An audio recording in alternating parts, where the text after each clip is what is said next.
Hello everybody. So today I want to talk about calculus. The topic that is about limit. So now I want to show you how to answer. When s approach to number 0, we put number 0 cone here and we have 1 minus 1. You got number 0. This one you got number 0. So we have 0 over 0 and we use about F hospital.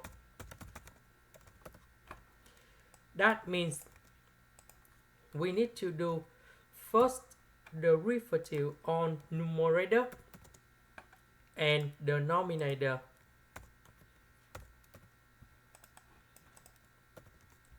So this one we have 1 over 2 to the power of s and ln of 1 over 2. This one we have number 1. Next, when s approach to number 0, we put number 0 cone here. And now we have the final answer. And that is about ln of 1 over 2. This is the end.